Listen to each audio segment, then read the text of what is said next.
Selamat siang pada para pembicara dan para peserta webinar sekalian. Salam sejahtera buat kita semua. Terima kasih untuk meluangkan waktu hari ini untuk menghadiri acara webinar kami kali ini. Topik pembahasan hari ini adalah transformasi digital untuk industri kelapa sawit Indonesia. Webinar hari ini diselenggarakan oleh Asia Webinar dan disponsori oleh PT Estri Indonesia. Sedikit tentang PT Estri. Sejak 1997, Estri Indonesia telah bekerja sama dengan perusahaan perkebunan kelapa sawit terkemuka sebagai penyedia layanan teknologi pemetaan yang terdepan. Dengan menggunakan solusi kecerdasan lokal dari Estri, berbagai data dari perkebunan dikumpulkan, diolah, dan dianalisa dalam satu sistem yang terintegrasi. Sumber data meliputi citra resolusi tinggi dari drone yang digunakan untuk proses perhitungan pohon, hingga data dari sensor yang mampu melacak berbagai variabel tanaman seperti kelembaban, suhu tanah, dan ketinggian muka air. Integrasi dari berbagai jenis data tersebut mampu memberikan kemampuan analisis prediksi untuk memahami pola dan tren yang terjadi mengenai cuaca, pertumbuhan tanaman, dan komposisi lahan, sehingga dapat diperoleh analisa real-time terkait cara dan waktu yang terbaik untuk proses menanam, mengolah, hingga memanen tanaman. Webinar hari ini terdiri dari 3 bagian. Pertama-tama, para pembicara akan berbicara dengan topik masing-masing, dilanjutkan dengan sesi tanya-jawab. Apabila para peserta ingin mengajukan pertanyaan, silakan tulis pertanyaan Anda di kotak Q&A di bawah bagian layar Anda. Akan ada pula lucky draw nanti di akhir acara berupa 3 set tumbler berisi tumbler dan t-shirt dari PT Estri Indonesia. Jadi pastikan Anda mengikuti acara webinar ini sampai selesai. Siapa tahu Anda pemenangnya. Oke, kami sangat bangga hari ini dapat menghadirkan 3 pembicara yang sangat berpengalaman di bidang industri kelapa sawit Indonesia. Saya akan perkenalkan yang pertama adalah Bapak Insinyur Derom Bangun, Ketua Umum Dewan Minyak Sawit Indonesia tahun 2012 sampai dengan tahun 2020. Pembicara yang kedua adalah Bapak Dr. Ahmad Istamar, Chief Executive Officer PT Esri Indonesia. Pembicara yang ketiga adalah Bapak Prasetyo Mimboro, Plan Investment and GIS RS Supervisor, PT Perkebunan Nusantara 4. Tanpa menunggu lebih lama lagi, mari kita mulai webinar hari ini dengan menyambut Bapak Derom Bangun yang akan berbicara tentang masa depan industri sawit Indonesia sejak 2021. Pak Derom, kami persilahkan.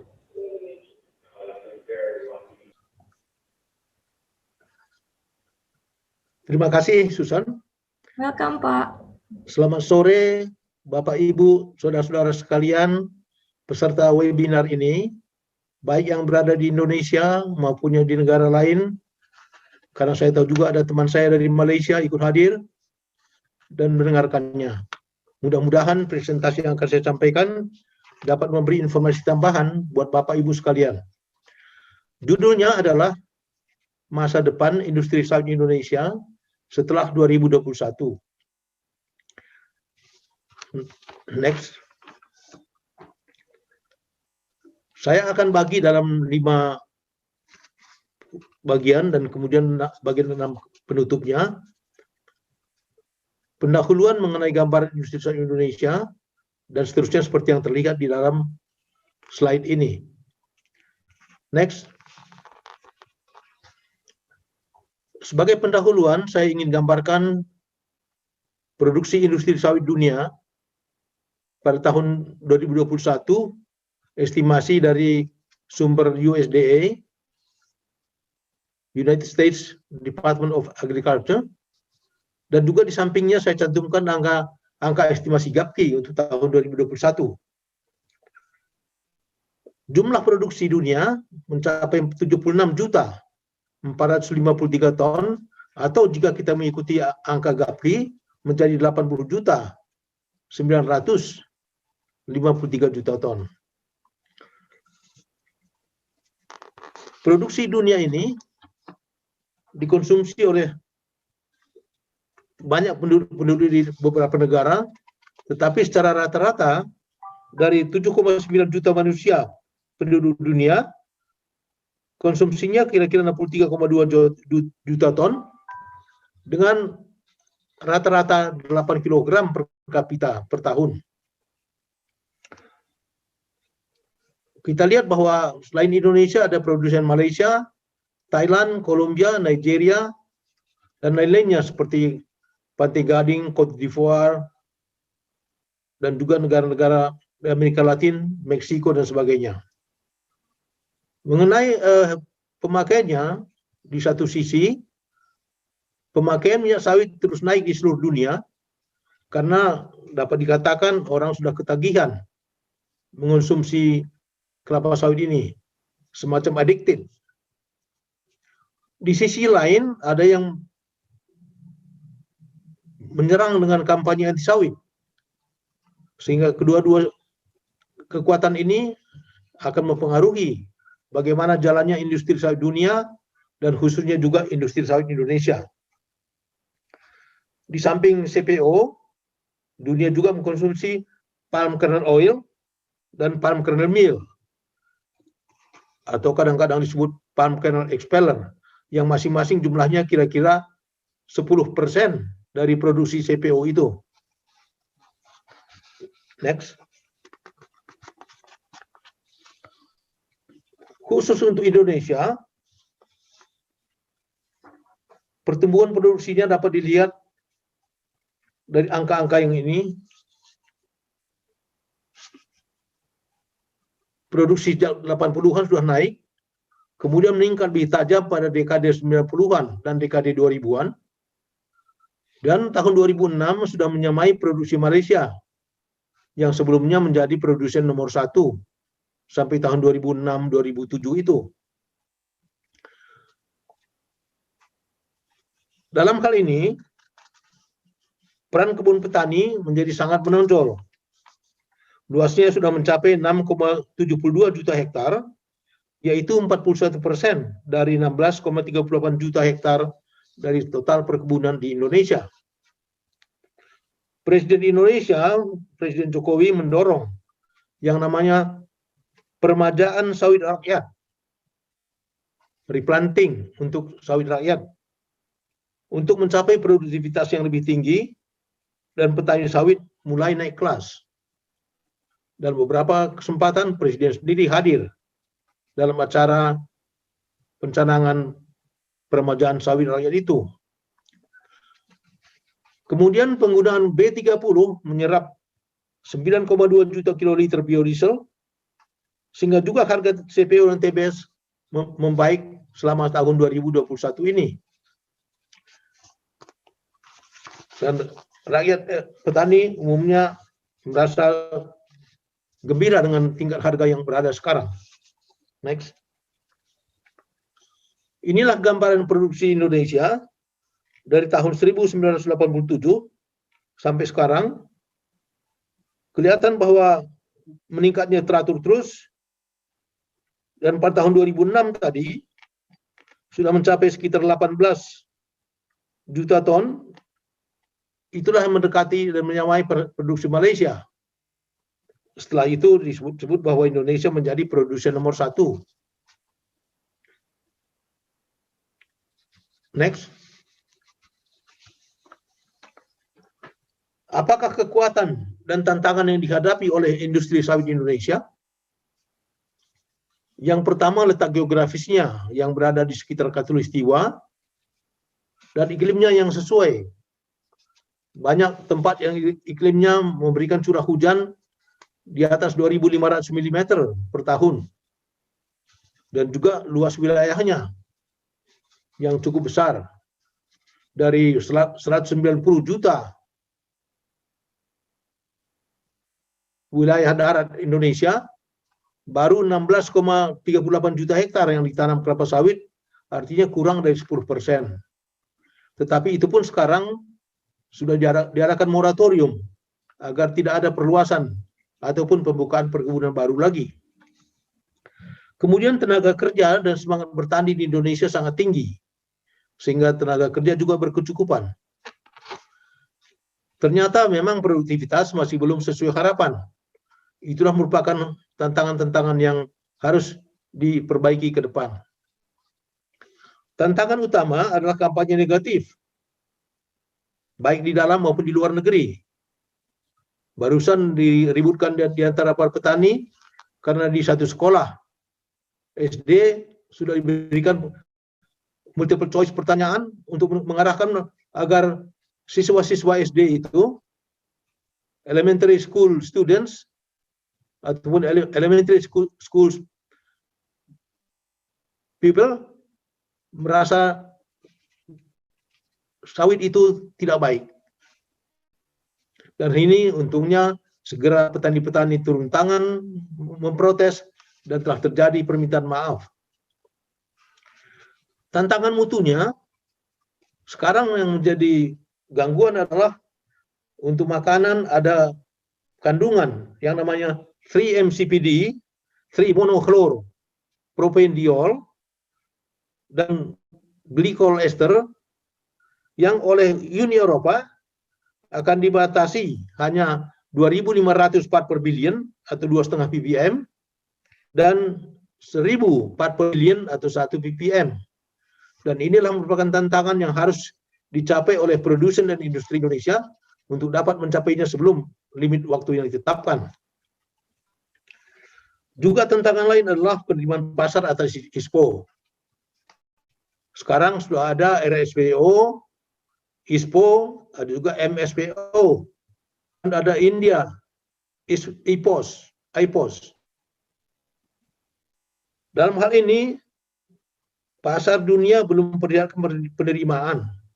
Tetapi memang kenyataannya, Indonesia belum menawarkan produk yang bersertifikat ISPO, karena hanya kebun dan pabrik yang diberi sertifikat sampai sekarang.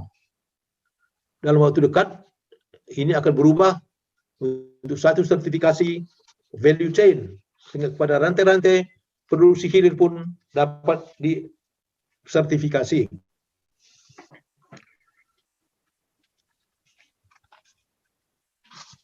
Bapak Ibu sekalian, slide berikut adalah mengenai tantangan untuk menghadapi kampanye-kampanye negatif itu harus dilakukan dengan promosi dan advokasi. Advokasi untuk mengatasi kampanye negatif, kemudian promosi untuk menunjukkan aspek-aspek positif dari kelapa sawit,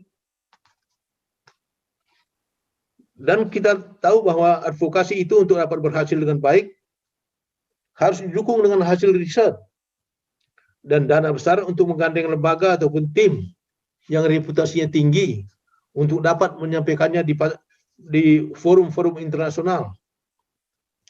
Misalnya sampai sekarang masih ada anggapan bahwa kelapa sawit itu boros air. Kemudian ada emisi karbon dari perkebunan kelapa sawit. Ini harus dibuktikan apakah memang ada emisi karbon atau ada sequestration, penyerapan karbon dari perkebunan kelapa sawit itu.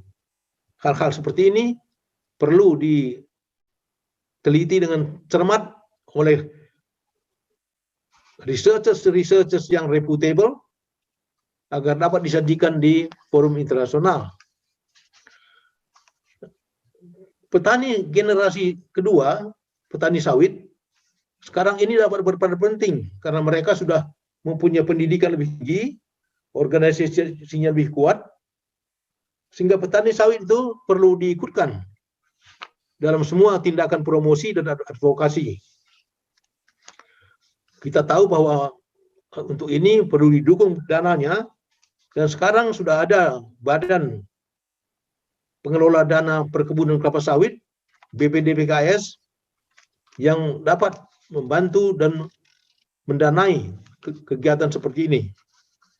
Oleh karena itu nanti setelah misalnya pandemi COVID-19 berlalu ataupun melandai, maka tim advokasi ke Uni Eropa perlu melibatkan APKASINDO, Asosiasi Petani Kelapa Sawit Indonesia. Next.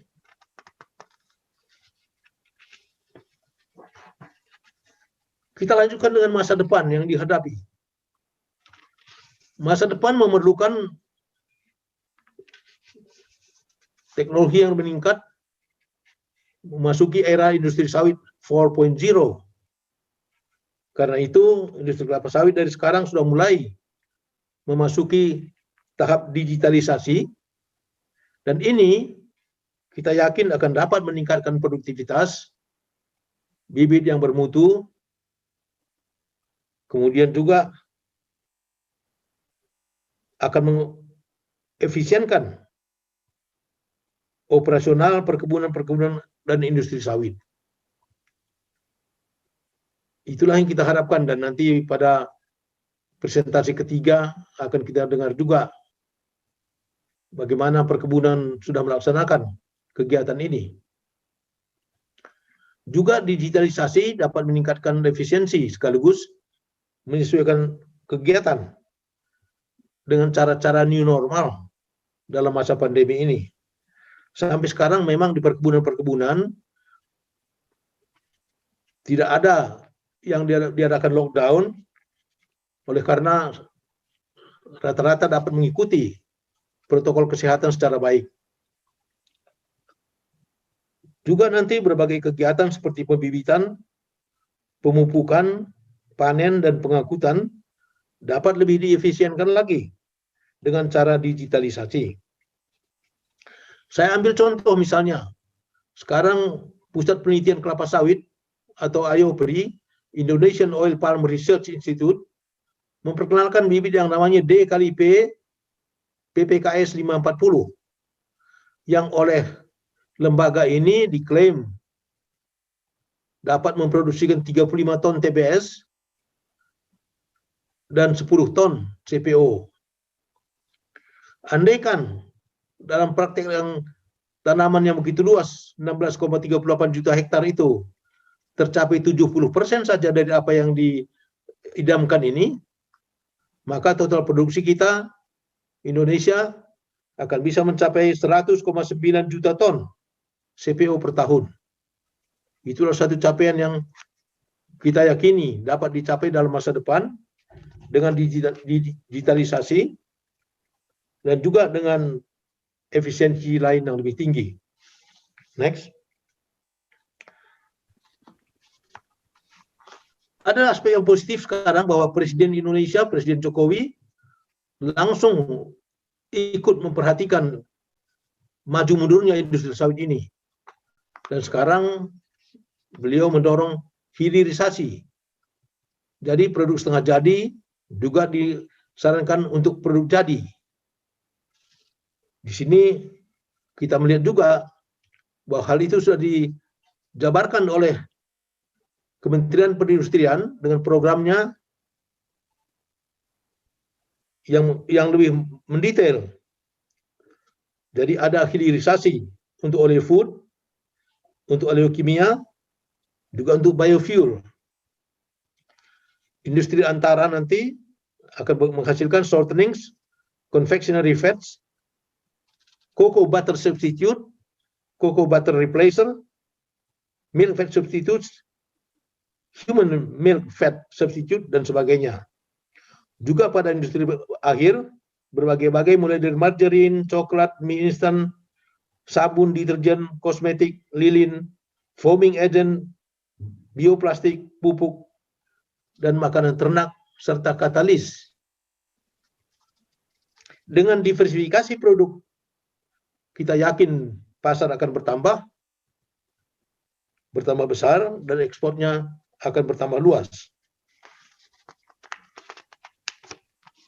Next.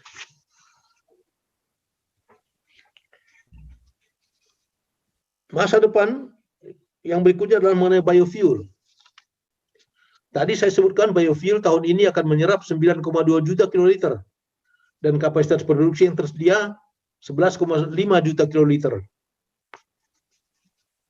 Dan juga katalis merah putih yang selain membuat fatty acid methyl ester ataupun biodiesel, dapat juga menghasilkan diesel 100 dan G100, yaitu gasoline 100, yang berarti sama dengan bensin biasa, ataupun juga dapat menghasilkan bioaftur untuk pesawat-pesawat terbang. Oleh karena pemakaian ini, demand akan naik.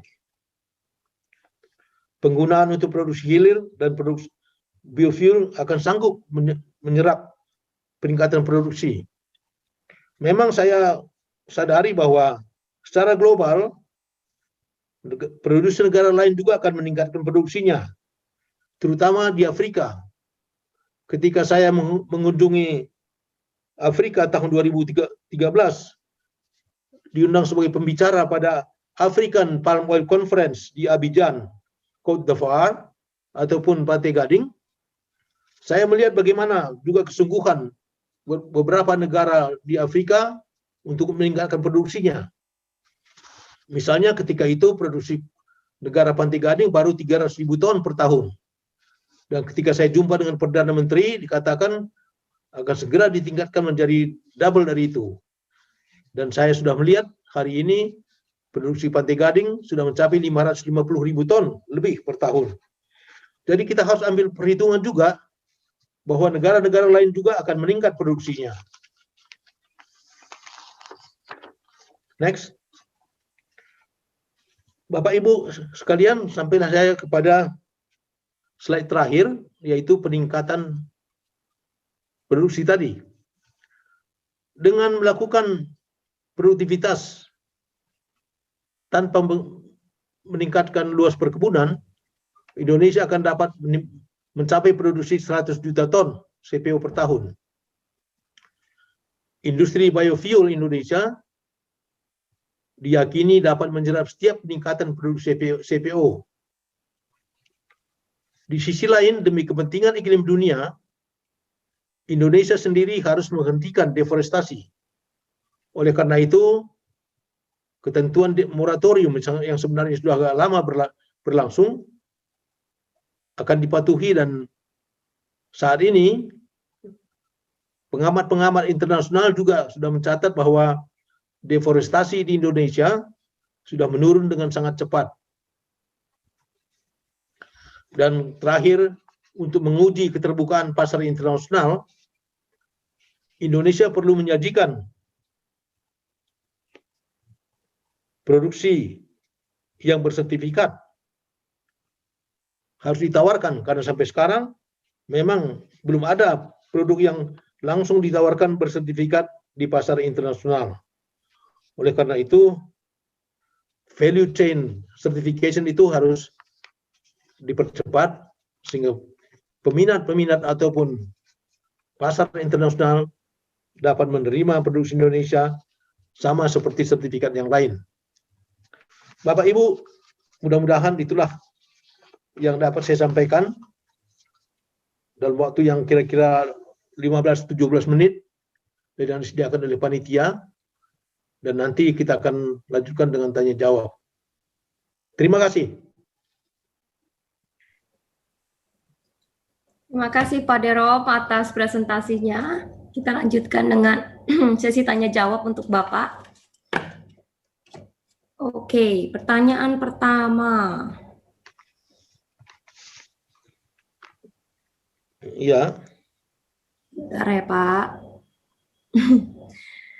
Indonesia sudah menjadi produsen kelapa sawit nomor 1 di dunia, tetapi masih kurang dalam teknologi kelapa sawit lokal dibandingkan dengan Malaysia, yang tampaknya unggul dalam inovasi di bawah MPOB. Apakah ada alasan untuk ini? Ya, memang kenyataannya begitu, seperti tadi saya katakan, awalnya ketika saya ke Malaysia tahun 1969, dari 50 tahun yang lalu lebih, saya sudah melihat Malaysia membangun produksinya. Ketika itu dicanangkan Malaysia akan meningkatkan produksi sampai 3 kali. Saat itu 330.000 ton, dan kemudian tahun 1974 memang Malaysia memproduksi 1 juta ton CPO. Jadi di sana sudah ada suatu kegiatan yang memajukan sawit dan juga industrinya, industri hilir. Dulu ketika saya ke sana masih diawali dengan ada yang namanya Porla, Palm Oil Registration and Licensing Authority. Kemudian ada PORIM, Palm Oil Research Institute of Malaysia. Kemudian kedua ini digabungkan menjadi MPOB. Dan di situ ada satu kesatuan, unit untuk mengkoordinasi semua kemajuan-kemajuan. Oleh karena itu dapat dilihat bahwa memang dari lebih awal Malaysia mengurus industri hilir. Indonesia karena banyak pengusaha-pengusaha selalu melihat bahwa upstream bisnis itu lebih tinggi profitability-nya, lebih menguntungkan. Oleh karena itu banyak yang berebut membuka kebun saja. Tetapi berbeda sekarang. Kira-kira kalau sebandingkan sama dengan infrastruktur. Dulu infrastruktur kita juga lemah, tapi sekarang pesawat lapangan terbang kita semua, terminal-terminal pesawat terbang sudah lebih bagus dari negara lain. Kita yakin seperti tadi saya katakan bahwa dengan program yang sekarang Indonesia akan maju dalam industri downstream, industri hilir. Kita akan melihatnya dalam beberapa tahun lagi. Walaupun sampai sekarang masih banyak hal-hal yang dilakukan di Malaysia yang belum dilakukan di industri Indonesia. Kalau alasannya yang khusus, tidak ada kecuali yang saya lihat perhatian dan pemusatan ataupun koordinasi yang baik agar dapat tercapai industrialisasi downstream yang lebih baik. Pertanyaan berikut. Thank you, Pak Derom. Satu lagi terakhir aja. Mungkin Bapak sejawabnya boleh singkat aja. Ada pertanyaan dari Bapak Martua Saragi. Indonesia sebagai produsen nomor 1 belum bisa bersaing dalam standarisasi dan sertifikasi minyak dunia. Bahkan SNI belum bisa dipakai di berbagai rantai industri sawit, baik bibit, mutu produk, mesin produksi, dan lain sebagainya. Apa yang harus dilakukan untuk para pengembang, pelaku, pengambil keputusan, dan juga pemerintah agar bisa mengembangkan kelapa sawit Indonesia? Ya, terima kasih untuk pertanyaannya dari Pak Saragi ini. Ya, tentu saja kita harus bersama-sama untuk meningkatkan kelemahan-kelemahan yang masih dialami tadi. Misalnya standarisasi SNI ini sekarang sedang didorong oleh Kementerian Perindustrian. Oleh karena itu dari stakeholders yang lain, pemangku kepentingan lain perlu menyampaikan masukan-masukan agar kita dapat secepatnya dapat memperoleh standarisasi yang acceptable di pasar internasional. Terima kasih. Oke, thank you Pak Derom atas Q&A-nya. Selanjutnya kita lanjutkan dengan presentasi dari Bapak Dr. Ahmad Istamar yang bertemakan penerapan Geo AI dalam pertanian presisi untuk meningkatkan produktivitas tanaman. Bapak Ahmad Istamar, kami persilahkan. Terima kasih Susan. Perkenalkan saya share ya screen saya. Saya akan awali dengan introduction video mengenai Esri. Silakan.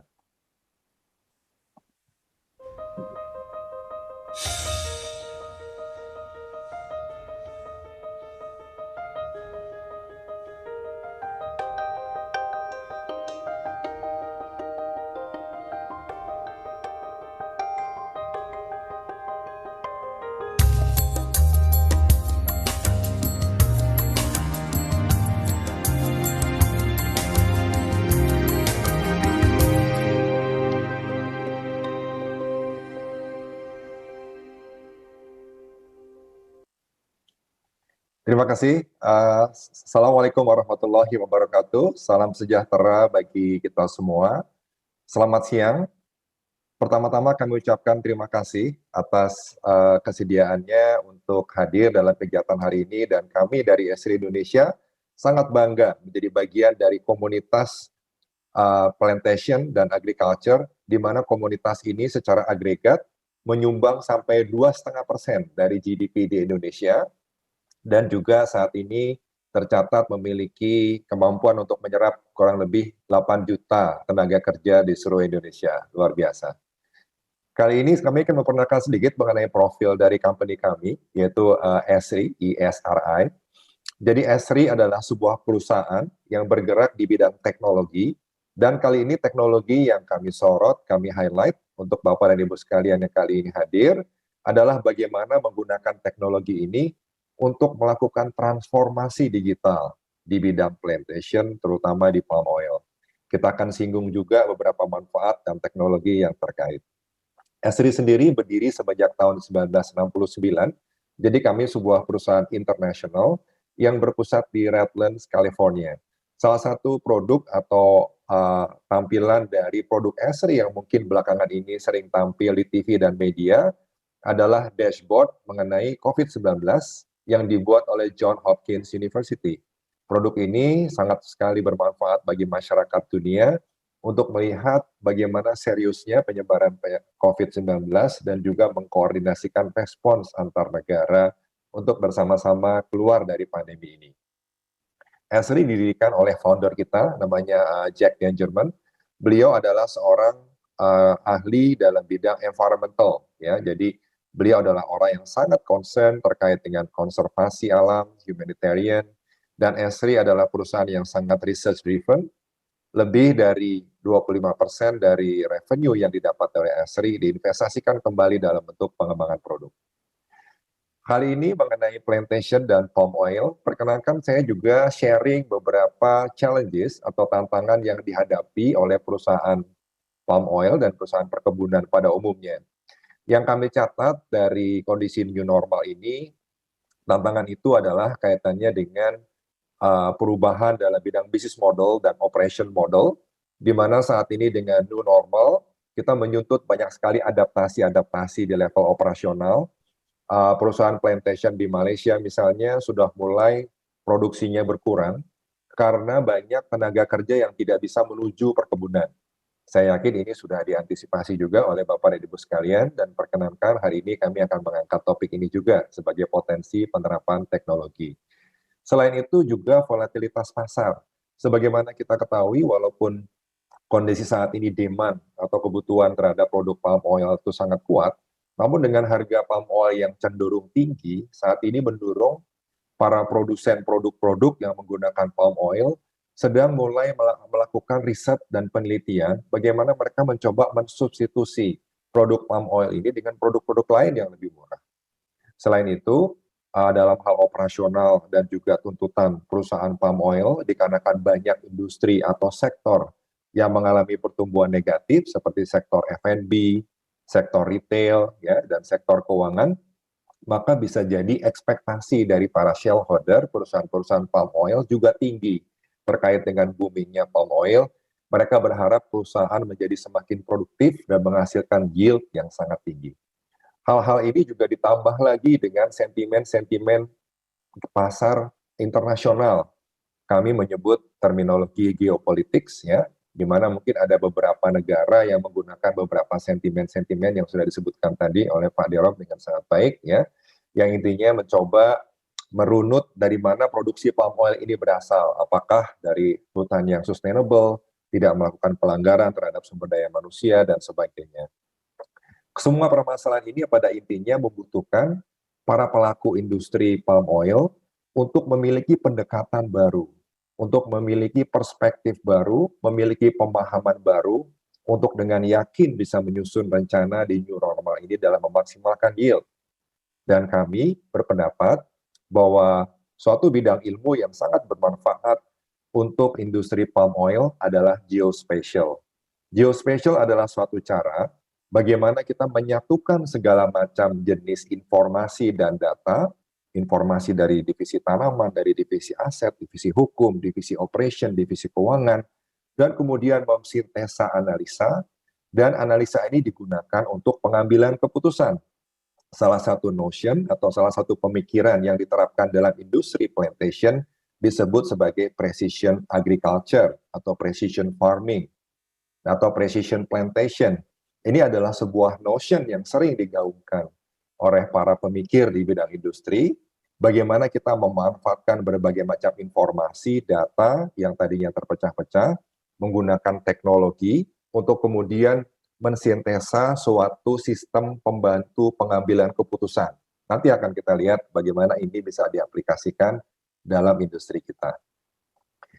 Dalam geospatial, maka apa yang akan saya sampaikan setelah slide ini, yang kaitannya dengan beberapa contoh-contoh yang bisa jadi akan menginspirasi dan memberi ide, pada dasarnya terdiri dari 3 jenis aplikasi.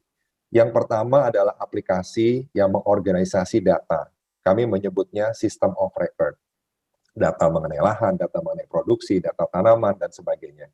Setelah data-data ini dikumpulkan, dikelola dengan baik, dalam suatu zona, dalam berbagai periode waktu, kita juga membutuhkan yang namanya System of Insight, atau sistem yang memiliki kemampuan secara otomatis untuk melakukan analisa, sehingga para pengambil keputusan bisa mengolah data dari pelaku di lapangan, dari aset-aset yang terus bergerak, dan juga dari tanaman yang terus dimonitor. Setelah analisa-analisa ini tampil, analisa-analisa ini juga bisa memasukkan variabel-variabel pemikiran dari para ahli di bidang perkebunan, para akademisi, dan juga hasil penelitian-penelitian terbaru. Kemudian hasil analisa ini sekarang ini sangat sulit untuk dipahami oleh banyak orang, karena bahasanya adalah bahasa teknis atau bahasa-bahasa terkait dengan bidang ilmu tertentu. Oleh karena itu, sistem geospasial saat ini memiliki kemampuan yang disebut System of Engagement. Jadi bagaimana kita menggunakan bahasa visual yang dipahami oleh semua orang, tanpa perlu belajar, tanpa perlu memahami istilah-istilah tertentu, sehingga memiliki common understanding. Dengan common understanding, maka akan bisa dibuat decision yang optimal. Kita lihat seperti apa nanti. Tadi bicara mengenai precision plantation system. Sebenarnya precision plantation sudah sering sekali digaungkan dalam industri plantation. Namun precision plantation ini adalah suatu pemikiran yang juga terus bergerak. Pemikiran awal adalah pemikiran bahwa bagaimana menggunakan data satelit, ya, data drone, data-data remote sensing untuk membantu memonitor tanaman, sehingga bisa mengefisiensikan kegiatan operasional yang menurunkan tenaga ke lapangan. Pemikiran kemudian berlanjut. Bagaimana kita memonitor tanah, mengukur kadar keasaman, nitrogen, dan sebagainya, memastikan tanah tersebut tidak terlalu banyak mendapatkan fertilizer, sehingga kemudian selain mengganggu lingkungan, juga tidak sehat bagi tanaman. Oleh karena itu, digunakan juga teknologi yang disebut sensor. Teknologi sensor ini sekarang sudah sangat banyak dan sangat mudah didapatkan, bahkan beberapa di antaranya sudah sangat murah, sehingga kita bisa dapatkan di toko online. Namun tantangannya adalah setelah kita mendapatkan semua sensor ini, semua data, ditambah lagi oleh tenaga survei lapangan, bagaimana kita mengatur data-data ini supaya bermanfaat dalam kita berupaya meningkatkan yield dan meningkatkan produktivitas, meningkatkan nilai ekonomis dari aktivitas kita. Bagaimana? Nah, oleh karena itu kami berpendapat bahwa apapun teknologi yang dipergunakan, apapun ilmu maupun sains yang digunakan, harus benar-benar bisa mengadopsi keseluruhan proses dari plantation business cycle. Oleh karena itu kami menyebutnya adalah bagaimana mentransformasikan plantation business cycle secara end-to-end. Sebagaimana Bapak dan Ibu ketahui, tentunya saya sudah tampilkan di sini, ini adalah business cycle dalam sebuah plantation. Dan sebagai Bapak Ibu dan sekalian, sebagai pelaku tentunya sudah tahu bagaimana tantangan-tantangan di berbagai tahapan, dan bagaimana juga dibutuhkan bagaimana suatu pemahaman yang terpusat dan tersentral untuk dengan mudah kita bisa mendukung kegiatan-kegiatan optimalisasi. Ini adalah beberapa contoh aplikasi dari penggunaan teknologi, penggunaan data, mulai dari pengumpulan data lapangan yang bisa dioptimalkan dengan menggunakan teknologi digital untuk peningkatan akurasi, dan juga sekaligus mendukung pengumpulan data digital di tempat-tempat yang tidak ada sinyal 3G atau 4G.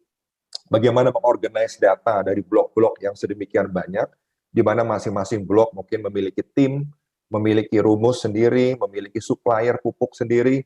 Masing-masing blok bisa jadi juga memiliki histori yang berbeda, yang kita perlu bandingkan dari tahun ke tahun.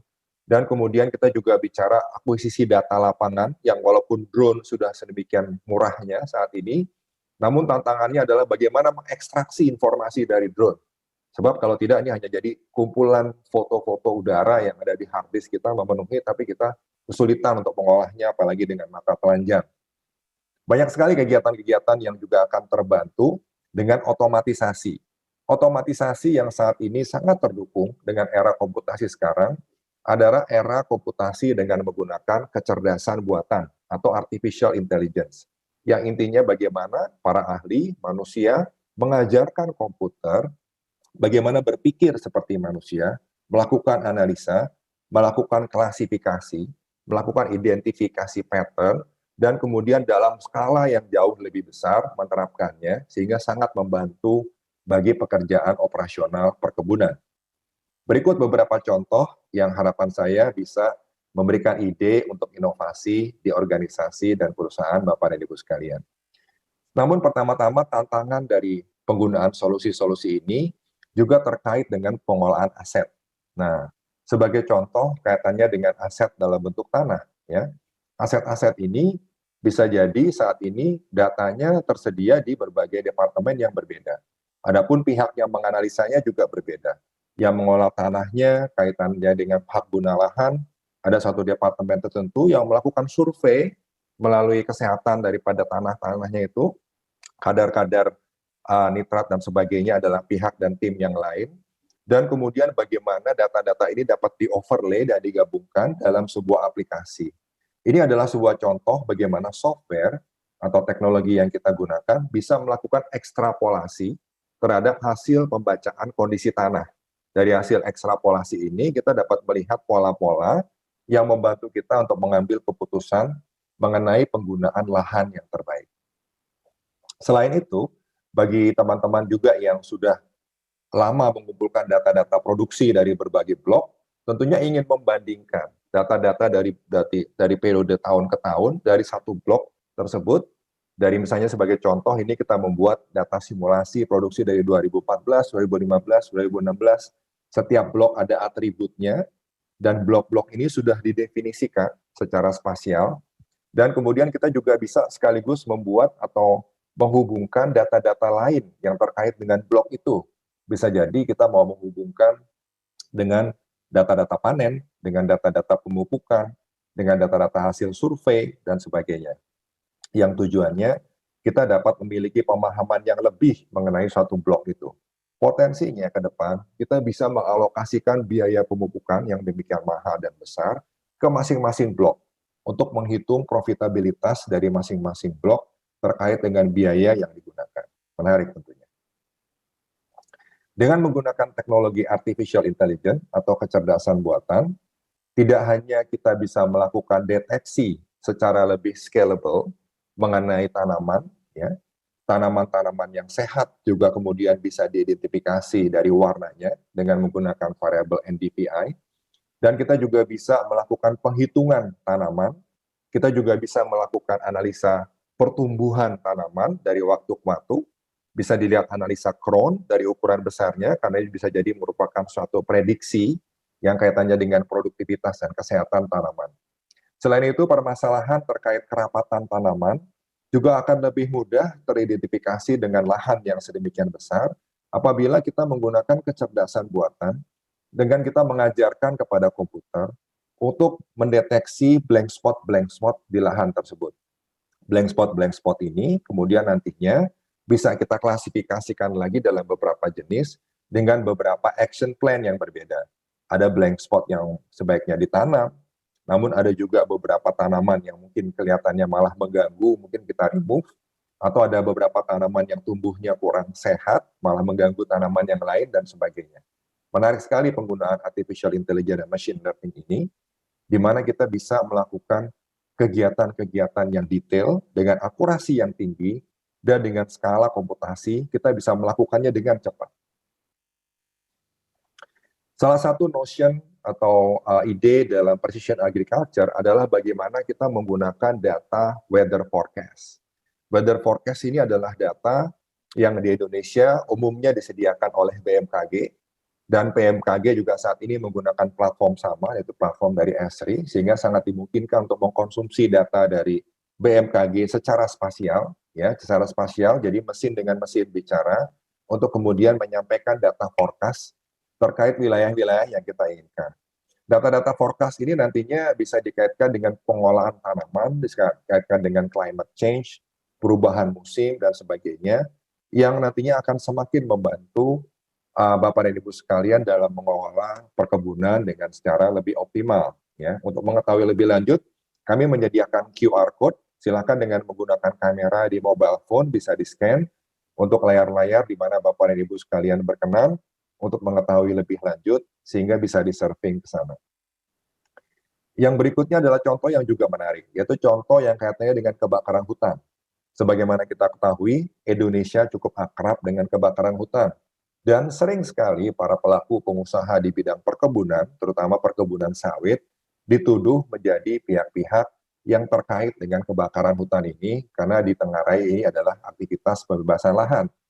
Nah, sekarang dengan menggunakan data-data satelit yang sudah tersedia, salah satunya melalui sistem kami yang bernama Living Atlas, ya, dengan menggunakan data ini kita bisa mendeteksi hotspot. Namun hotspot juga tidak selalu berarti kebakaran hutan, karena hotspot hanya berarti ditemukannya titik panas. Hotspot ini harus dikelola lagi dengan menggunakan teknologi. Salah satu teknologi yang kita gunakan juga adalah teknologi artificial intelligence. Dia bisa melakukan klasifikasi mana hotspot-hotspot yang memiliki probabilitas tinggi bahwa itu adalah tempat-tempat yang berpotensi memang terjadinya kebakaran. Selain itu, kita kemudian bisa melakukan klasifikasi lebih lanjut terhadap area-area yang menjadi penguasaan atau area-area yang menjadi interest kita. Sehingga kita bisa tahu di area-area kita saja, itu ada berapa titik hotspot. Ini tentunya akan sangat membantu dibandingkan dengan kegiatan survei lapangan yang sangat mahal, sehingga kita bisa mengklasifikasikan hotspot dengan lebih baik, sehingga survei benar-benar dilakukan ke tempat-tempat yang memiliki probabilitas yang tinggi terjadinya kebakaran hutan. Tadi saya sudah menyinggung mengenai kegiatan operasional yang bisa jadi harus disesuaikan karena new normal. Nah, bagaimana teknologi dapat digunakan untuk kegiatan ini? Teknologi yang sudah akrab tentunya dengan kita semua saat ini adalah penggunaan drone. Namun drone tanpa pengolahan teknologi yang baik, tanpa pengolahan image yang baik, hanya seperti alat foto-foto saja yang terbang di udara. Yang akhirnya identifikasi objek, identifikasi permasalahan masih dilihat dengan mata telanjang. Kita masih melihat dengan mata telanjang, mencoba membandingkan satu pohon dengan pohon lain, mencoba membandingkan warna hijau daunnya dengan yang lain. Namun kali ini, tidak hanya drone saat ini bisa diterbangkan secara otomatis dengan sistem yang bernama side scan dari Esri. Dalam side scan ini, kebutuhan akan pilot menjadi sangat minim. Karena dengan side scan, kita tinggal melakukan arsir wilayah yang kita inginkan dengan pesawat drone yang bisa langsung terbang sendiri untuk kemudian melakukan akuisisi data dan akhirnya landing dan kemudian datanya bisa masuk. Nah, sebelum ada teknologi terkini, data-data drone ini harus diolah secara manual. Harus diolah file-filenya, kemudian diekstraksi informasinya, dikumpulkan, di-overlay, dijahit, sehingga akhirnya menjadi informasi. Saat ini, teknologi optimalisasi data drone memungkinkan pengolahan data secara otomatis. Kita tidak hanya bisa melakukan identifikasi objek-objek yang ada di drone, namun kita pun bisa membuat archive atau sistem database mengenai foto udara, mengenai objek-objek yang pernah teridentifikasi oleh drone, yang tujuannya untuk kemampuan analisa dan prediksi mengenai hasil panen berikutnya. Selain itu, dalam kegiatan operasional lapangan, saat ini juga terjadi tantangan dalam melakukan inspeksi aset. Aset yang dimaksud bisa jadi aset irigasi, jaringan air, maupun aset-aset jalan yang sangat berguna untuk mengakses tanaman dan pohon di wilayah terpencil. Dengan menggunakan teknologi geospasial ini, kita bisa melakukan penggabungan beberapa data observasi. Kita bisa menggabungkan data-data dari observasi lapangan oleh para surveyor, data satelit, data drone, dan kita bisa meminta para surveyor juga untuk men-tag wilayah-wilayah yang perlu perhatian khusus, perlu perbaikan, dan sebagainya. Semuanya diolah dalam satu platform, sehingga bisa dilihat kira-kira mana yang membutuhkan prioritas lebih tinggi, kita bisa hitung biayanya, kita bisa assign cost, kita bisa assign engineer ke wilayah yang diinginkan dan sebagainya. Sangat membantu. Kaitannya dengan pengendalian penyakit, ya, pengendalian penyakit pada blok-blok tertentu ya di mana kita sudah mengidentifikasi adanya tanaman-tanaman yang memiliki penyakit atau kondisi-kondisi yang tidak ideal, kita juga bisa mengajarkan mesin untuk menghitung kira-kira potensi pokok-pokok wilayah yang terdampak dari penyakit tersebut berdasarkan pola penyebarannya. Ini juga sangat membantu untuk penanganan penyebaran penyakit dan hama. Selanjutnya, saya akan mengubah sedikit mengenai jalur sharing saya kali ini. Kali ini mengenai empowering new business plan. Sebagaimana kita ketahui, kegiatan terkait dengan harvesting atau panen juga membutuhkan pengetahuan mengenai kematangan daripada tandan buah segar. Karena kematangan ini nantinya akan berkait kepada processing, ya, bagaimana setting boiler dan sebagainya. Nah, saat ini kami sedang melakukan penelitian untuk bagaimana mengajarkan kepada komputer dengan menggunakan kamera dan objek untuk melihat tingkat kematangan daripada buah, sehingga tingkat kematangan ini nantinya bisa standar, diakses oleh berbagai orang yang berbeda, dan bisa terekam secara langsung dalam proses algoritma, sehingga mudah nantinya untuk dibandingkan dan diekstraksi menjadi sistem pengambilan keputusan. Kaitannya dengan ekspor dan geopolitics, salah satu cara juga untuk kita mengantisipasi sentimen-sentimen negatif adalah dengan melakukan tracing. Jadi dalam inisiatif RSPO, ya, kita bisa melakukan tracing output dari suatu panen tersebut terkait dengan lahan yang mana dan bagaimana lahan ini dikelola dengan menggunakan model yang mana.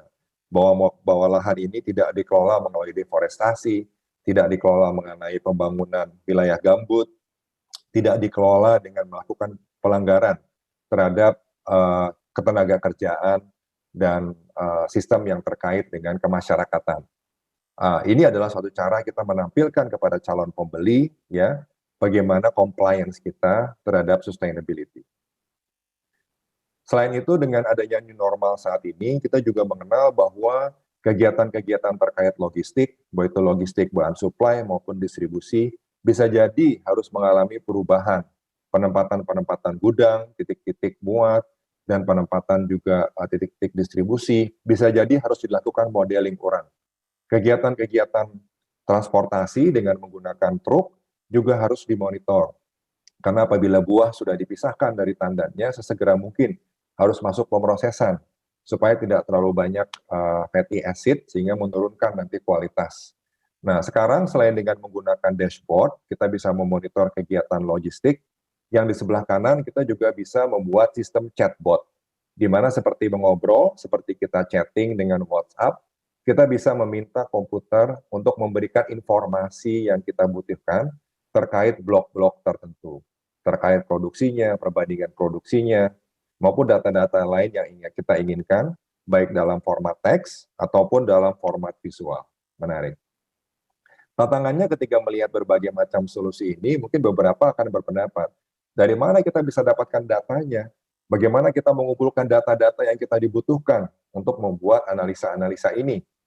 Selain data yang ada di dalam perusahaan atau organisasi masing-masing yang dapat ditransformasi menjadi data digital dan diolah, saat ini di Indonesia, melalui kebijakan satu peta yang berbasis geospasial, kementerian dan lembaga sudah banyak yang mendiseminasikan data dalam format geospasial. Data-data lahan, misalnya kita bisa menggunakan data dari KLHK, data dari ESDM, data dari Badan Informasi Geospasial, beberapa data citra dapat kita akses dari LAPAN, dan data kaitannya dengan infrastruktur bisa kita kaitkan dengan data dari PLN, dan juga banyak data-data dari pemerintah seperti ATR BPN yang bermanfaat untuk melakukan pengolahan data secara geospasial. Dan semua yang ada di layar ini, semuanya menggunakan platform yang sama, yaitu platform dari Esri. Selain itu, Esri juga menyediakan konten. Sebagai contoh tadi, analisa mengenai kebakaran hutan, itu menggunakan data satelit yang dikeluarkan oleh Esri melalui format tertentu, yang bisa diakses oleh para pengguna Esri melalui sebuah library yang disebut Living Atlas. Living Atlas adalah koleksi data dari bumi terkait land cover, observasi, data cuaca, data elevasi, infrastruktur, objek-objek buatan manusia, yang semuanya dapat diakses oleh para pengguna Esri. Nah, untuk menutup sharing saya kali ini, perkenankan saya menyampaikan beberapa kesimpulan. Yang pertama adalah kaitannya ke precision agriculture, geospatial infrastructure adalah platform yang dibutuhkan untuk precision agriculture. Platform ini adalah platform yang mudah digunakan, menggunakan bahasa visual, sehingga tidak hanya digunakan oleh level teknis, namun juga bisa digunakan oleh para pengambil keputusan. Bahkan setelah ini, salah satu user kita yang luar biasa, PTPN 4 akan menyampaikan bagaimana platform mereka diadopsi di PTN 4 dengan cepat, dengan tim yang relatif terbatas, dan dapat diimplementasikan secara cepat. Platform geospasial memungkinkan precision agriculture memberikan skalabilitas produksi. Bagaimana keilmuan, teknologi, dan juga pengetahuan yang saat ini Bapak dan Ibu sudah miliki dapat diimplementasikan dalam skala yang lebih besar dengan ketelitian yang lebih baik. Selain itu, geospasial saat ini telah melakukan transformasi dalam industri plantation dan perkebunan. Teknologi-teknologi yang sering kita dengar menjadi pembicaraan orang-orang komputer, seperti cloud computing, kemudian artificial intelligence, machine learning, sekarang menjadi teknologi yang inklusif, teknologi yang bisa dimanfaatkan oleh para pelaku plantation yang tidak memiliki background di bidang teknologi, bisa dimanfaatkan oleh para pengambil keputusan, decision maker, para ahli di bidang plantation untuk menggunakan pengalaman dan ilmunya. Ini adalah teknologi yang sangat-sangat inklusif dan memberikan terobosan yang luar biasa di berbagai sektor. Kali ini, untuk kegiatan kali ini, kami memberikan special offer dalam bentuk gratis, ya. Ini adalah gratis. Jadi special offer-nya bukan beli barang, tapi gratis. Jadi khusus karena hubungan baik kita dengan penyelenggara dan juga dengan para pembicara hari ini, kami akan memberikan free consulting, ya, free consulting berupa kaitannya dengan land, production, asset management, fire hotspot, identification, monitoring, weather forecasting, geo AI, ya, tentunya dipilih sesuai dengan ketersediaan dari organisasi dan resource Bapak dan Ibu sekalian. Dan kami sudah menyediakan juga 3 slot, yaitu tanggal 16, 17, dan 18 secara online. Ini terbatas sekali, jadi nanti saya serahkan kepada panitia dan penyelenggara bagaimana memilihnya kalau seandainya ada banyak respons yang masuk, ya. Kami akan mengusahakan yang terbaik, karena ini tentunya tanpa biaya, dengan tujuan untuk memberikan literasi geospasial bagi komunitas plantation. Dan hari ini juga akan diberikan 3 lisensi gratis, ya, lisensi personal use yang dapat digunakan untuk penelitian dan pengembangan. Caranya tinggal register saja, jadi nanti dapat free consulting dan juga dapat free software, ya. Jadi free consulting untuk teknologi geospasial. Kalau untuk teknologi plantation-nya, saya yakin Bapak dan Ibu sekalian lebih ahli dari kita. Jadi kami akan fokus dalam bidang teknologi geospasial. Demikian sharing saya hari ini. Semoga membantu dan semakin meningkatkan lagi produksi plantation di Indonesia sebagai industri salah satu penggerak pertumbuhan ekonomi dan juga salah satu industri yang sangat diandalkan oleh Indonesia dalam pemulihan ekonomi. Terima kasih. Wassalamualaikum warahmatullahi wabarakatuh. Terima kasih Dr. Ahmad Istamar atas paparannya. Kita lanjutkan dengan sesi tanya jawab untuk beliau. Oke, karena terbatasnya waktu, kita akan pilih satu saja pertanyaannya. Ini dari Mr. Jeffrey Go. I think he's from Malaysia. Oke, jadi the question will be in English ya Pak. Okay, one of the important aspect in Palmer Mill is in the management of POME discharge from production. How does Esri, through its digital mapping, play a role in addressing the issues of pollution, especially to rivers and waterways? Silahkan Pak Ahmad.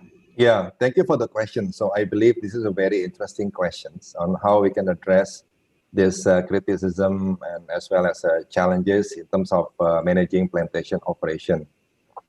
So I have to say that GIS, as of we know today, has the capability to integrate all types of data. Not only it's able to integrate imagery, real-time data, sensors. So by combining all of this data, there's a huge potential that we can actually realize in terms of managing unnecessary emissions, in terms of engaging audience, in terms of informing all the decision makers that our operation and our product are actually in compliance with the standards. Thank you.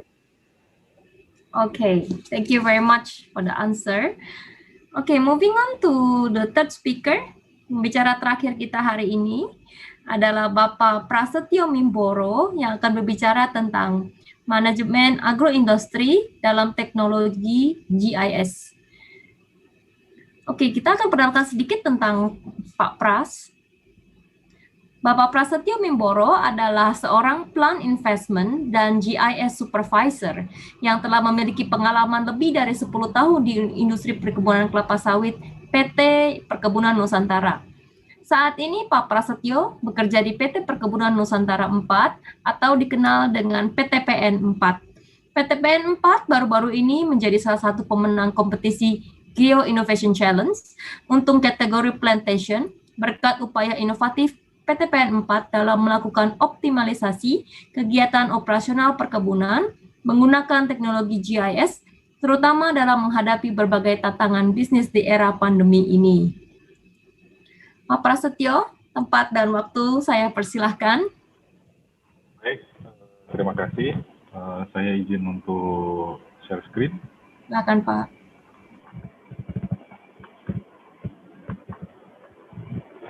Terima kasih. Assalamualaikum warahmatullahi wabarakatuh. Selamat sore dalam salam sejahtera untuk kita semua. Yang kami hormati pembicara sebelumnya dan para hadirin yang hadir pada webinar kali ini. Izin kami dari PTPN 4 menyampaikan topik GIS for Agroindustry dengan subtopik Agroindustry Management Using Technology. Ini merupakan suatu paper yang kami submit pada Lomba Geo Innovation Award, di mana seperti kita ketahui bersama, PTPN 4 merupakan salah satu perkebunan yang berada di wilayah Sumatera Utara dan bergerak di komoditi kelapa sawit dan teh. Nah, bagaimana PT Perkebunan Nusantara 4 melakukan penerapan sistem informasi geografis guna menunjang operasional on-farm maupun off-farm.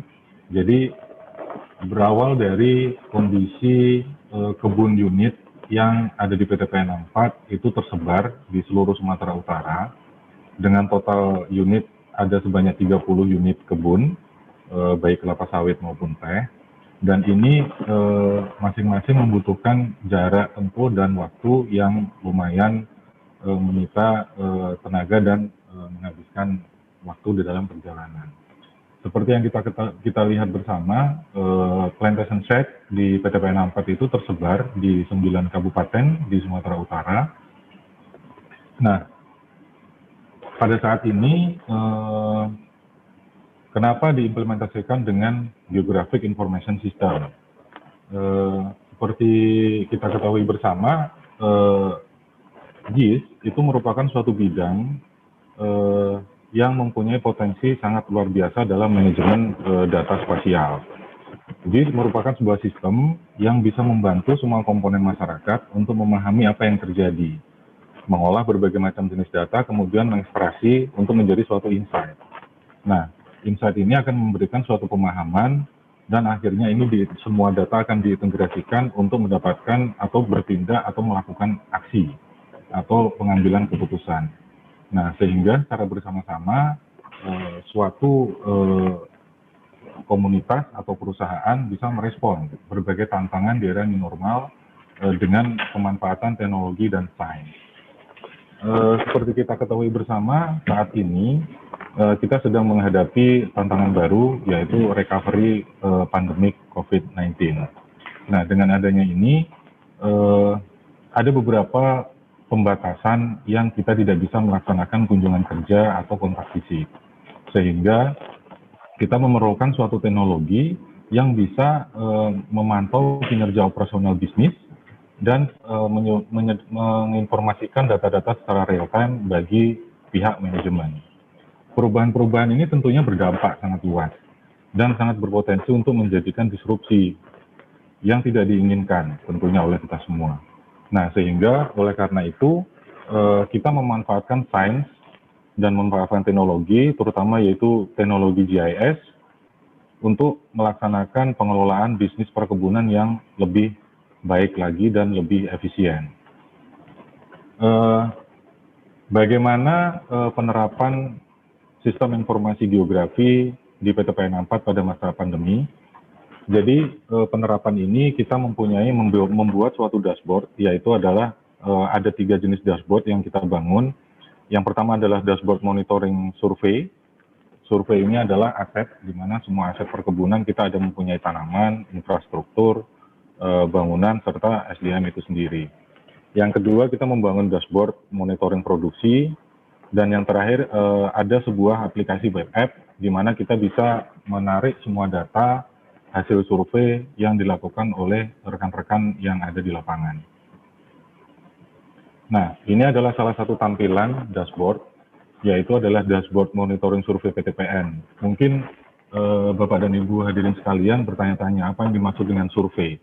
Jadi bisa kita lihat bersama di dalam layar, survei yang kami maksud adalah fokus di dalam survei jalan dan survei pohon. Di sebelah kanan bisa kita lihat ada dua tab, yaitu survei jalan dan survei pohon, sementara di bawah bisa kita lihat beberapa item monitoring yang ini rutin dilaksanakan di operasional perkebunan, seperti serangan hama penyakit, rekomendasi pemeliharaan tanaman menghasilkan, serta rekomendasi tanaman belum menghasilkan. Nanti untuk lebih lanjut, kita bisa melakukan insight lebih detail lagi dari dashboard ini, manfaat-manfaatnya apa, informasi yang ditampilkan itu seperti apa. Nah, ini adalah salah satu contoh case di mana hasil survei yang dilakukan oleh rekan-rekan di lapangan. Yang pertama, bisa kita lihat tampilan peta, di mana peta tersebut mempunyai base map imagery satelit dan di-overlaykan dengan citra dari UAV, citra dari drone. Selain itu bisa kita lihat beberapa garis dengan berbagai macam warna yang mengidentifikasikan yang pertama adalah batas updeling, yang kedua adalah batas blok, dan yang ketiga juga ada informasi jalan. Nah, bisa kita lihat ada satu poin yang berwarna merah dengan kotak warna biru. Ini adalah salah satu contoh di mana dilakukan survei. Jika kita klik yang blok ID 16O, maka dia akan tertampil di show map, dan begitu juga dengan detail informasi yang dilakukan rekan-rekan survei yang di lapangan. Sehingga kita bisa mengetahui di mana letak posisi survei yang dilakukan oleh rekan-rekan di lapangan tersebut. Di awal tadi sudah disinggung bahwasanya ada suatu teknologi untuk mengidentifikasi pola sebaran atau serangan hama penyakit. Nah, ini salah satu aplikasi real yang berada di lapangan, bahwasanya jika salah satu kawan kita melakukan pelaporan, misalkan pelaporan serangan hama atau penyakit, maka kita bisa memprediksi akan seberapa jauh hama atau penyakit ini menyerang tanaman kita di lapangan apabila tidak segera dilakukan pengendalian. Berikutnya juga, ini adalah salah satu tampilan bagaimana sistem ini bisa bekerja. Jadi kita lihat di dalam gambar ini ada di bagian kiri itu merupakan aplikasi mobile app yang dipakai oleh kawan-kawan kita di lapangan. Dalam hal ini bahasa kita adalah surveyor, di mana masing-masing surveyor menginstal aplikasi ini dan melakukan pelaporan. Jadi bisa kita lihat juga di sini ada beberapa fitur pengambilan foto, sehingga bisa melakukan assessment foto, video, ataupun file. Berikutnya juga bisa kita lihat kapan survei ini dilaksanakan dan pada jam berapa, lokasinya juga di mana. Kalau di perkebunan mungkin sudah familiar dengan istilah distrik, kebun, afdeling, dan blok. Maka ini bisa kita lihat bersama bahwasanya detail informasi yang disampaikan itu sudah sampai ke tingkat blok pada isian form ini. Akan tetapi dengan adanya teknologi GPS yang tertanam juga di handphone kita, maka kita bisa mendapatkan informasi site specific location. Berikutnya, setelah dashboard survei, kita masuk ke dalam dashboard monitoring produksi, di mana kita ketahui bersama suatu kinerja, baik seorang asisten afdeling ataupun suatu kinerja dari suatu perusahaan itu diukur dari pencapaian produksi di lapangan. Nah, bagaimana teknologi GIS ini bisa mendukung pencapaian produksi di lapangan, bisa kita lihat bersama, ada tampilan satu dashboard, di mana dalam satu layar ini kita bagi menjadi dua.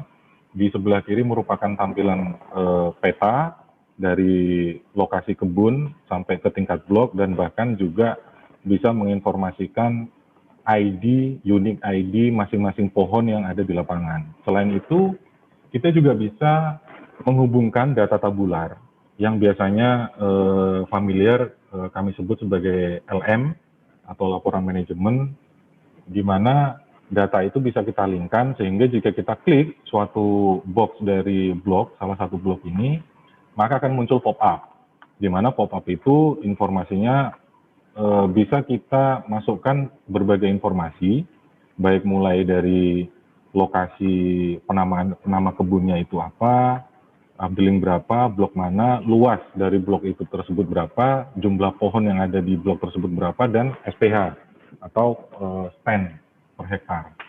Nah, di sebelah kanan bisa kita lihat ada tampilan grafik. Di sini grafik ini menginformasikan apabila kita klik suatu box blok ini, maka grafik ini akan memunculkan informasi capaian produksi pada blok tersebut, baik capaian sampai dengan bulan ini maupun dalam bulan ini, sehingga dengan tampilan ini akan mempermudah user, terutama manajemen, untuk melakukan evaluasi kinerja sampai tingkat blok. Di bawah juga bisa kita lihat ada tab PTPN 64, ada tab distrik, ada tab kebun, afdeling, sampai dengan blok ID. Sehingga evaluasi ini tidak hanya sampai dengan tingkat blok, akan tetapi apabila kita ingin melakukan evaluasi capaian tingkatan afdeling, tingkatan kebun, ataupun tingkatan distrik, bahkan tingkatan seluruh perusahaan, maka kita bisa dengan mudah untuk mendapatkan informasi secara langsung dari dashboard ini. Nah, yang terakhir ini adalah dashboard web app monitoring, di mana kita bisa lihat di situ tertampil sebuah peta dari seluruh sebaran kebun, tampil juga hasil survei dot yang berwarna merah di peta-peta yang tampil ini. Dot warna merah ini merupakan lokasi di mana survei-survei dilakukan atau pelaporan yang di report oleh rekan-rekan yang ada di lapangan. Apa yang bisa kita dapat di sini? Jadi ada satu slogan di perkebunan yang mungkin Bapak-Bapak dan Ibu sudah mengetahui semua, bahwa pupuk tanaman itu adalah sepatu dari seorang planter. Nah, bisa kita lihat seorang asisten afdeling itu mempunyai suatu lokasi areal kerja dengan luasan mungkin sekitar 600 atau 700 hektar atau mungkin sampai 800 hektar dengan jumlah blok yang variatif. Ada 35 blok, ada sampai 40 blok. Nah, dari sini kita bisa lihat sebaran titik merah yang sudah pernah dilakukan survei oleh si asisten ini di mana saja. Dan kita tahu, oh ternyata ada blok yang belum pernah dikunjungi. Oh, ternyata kita tahu juga di sini letak sebaran dari serangan hama penyakit. Nah, data-data dari survei tersebut bisa kita ekstrak, kita tarik datanya untuk kita lakukan analisis lebih lanjut.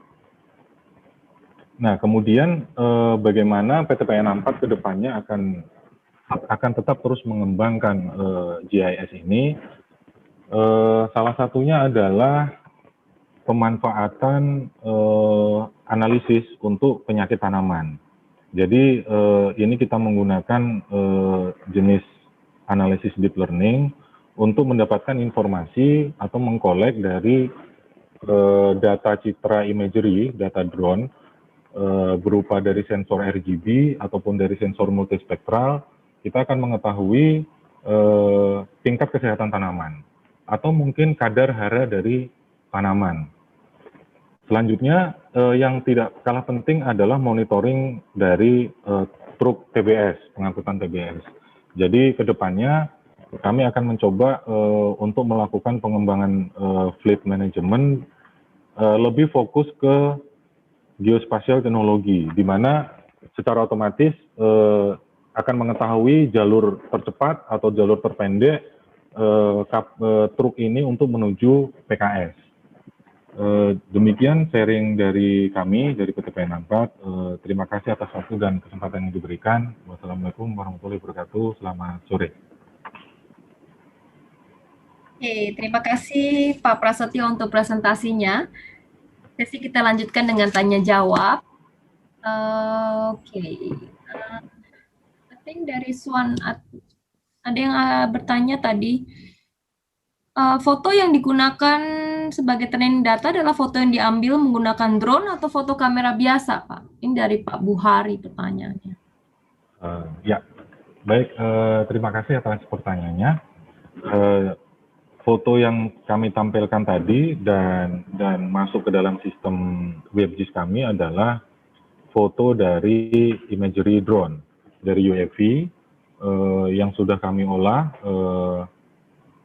untuk disatukan ke dalam satu luasan updeling, atau bahkan ada juga dalam satu layer citra itu bisa menginformasikan citra UAV dalam luasan satu kebun. Terima kasih. Oke, terima kasih para peserta yang telah aktif juga bertanya pada acara webinar kali ini. Sekarang saatnya untuk acara Lucky Draw. Akan ada lucky draw berupa 3 set tumbler dan t-shirt dari PT Esri Indonesia sebagai sponsor webinar kami kali ini. Oke, pemenangnya adalah yang pertama Bapak Hendrik Huta Barat. Selamat Pak Hendrik.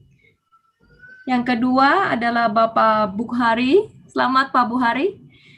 Yang ketiga adalah Bapak Tengku Haris Asmi. Selamat Pak Tengku Faris Asmi. Oke, selamat untuk para 3 pemenang untuk lucky draw kami kali ini. Sebelum saya tutup acara webinar kali ini, akan amat sangat bermanfaat bagi kami semua jika Bapak dan Ibu peserta hari ini boleh klik di barcode yang tertera di layar untuk survei, atau bisa juga klik di link yang akan ada di chat. Ya, itu sudah ada link yang diberikan dari PT Esri untuk survei acara kami kali ini. Terima kasih untuk kehadirannya semua. Sebelum saya tutup acara ini, kita akan melihat satu brosur atau screenshot ini dari pameran Palmex Indonesia 2021 yang akan diadakan pada tanggal 5 sampai 7 Oktober 2021 di Santika Hotel dan Convention Medan, Indonesia. Palmex ini adalah pameran teknologi kelapa sawit di mana kami akan mendisplay banyak teknologi-teknologi yang terbaru seperti yang dari PT Esri dan juga banyak lagi yang lainnya seperti traktor dan mesin-mesin yang berkaitan dengan kelapa sawit Indonesia. Semuanya akan diadakan di Medan tanggal 5 sampai 7 Oktober 2021. Semoga pandemi ini cepat berakhir dan kita bisa ketemu di Medan. Ini adalah acara reguler kami, pameran ini. Setiap tahun kami adakan di Medan dan kali ini adalah edisi yang ke-12 yang kami adakan di Medan. Oke, hopefully kita akan berjumpa di Medan tanggal 5 sampai 7 Oktober 2021. Mungkin Bapak Ibu bisa info lebih lanjut, bisa mengikuti update di website kami www.pamoilexpo.com. Oke, terima kasih untuk para speaker hari ini, Bapak Darong Bangun, Bapak Dr. Ahmad Istamar, dan juga Bapak Prasetyo Mimboro untuk waktu dan presentasinya. Presentasi kali ini sangat menarik dengan adanya teknologi geospasial yang terbaru dari Esri, dan juga saya rasa ini sangat-sangat bermanfaat sekali teknologi yang terbaru ini karena dikarenakan pandemi ini juga semuanya shift online. Kayaknya teknologi ini sangat-sangat bagus untuk membantu revolusi terbaru di industri kelapa sawit Indonesia.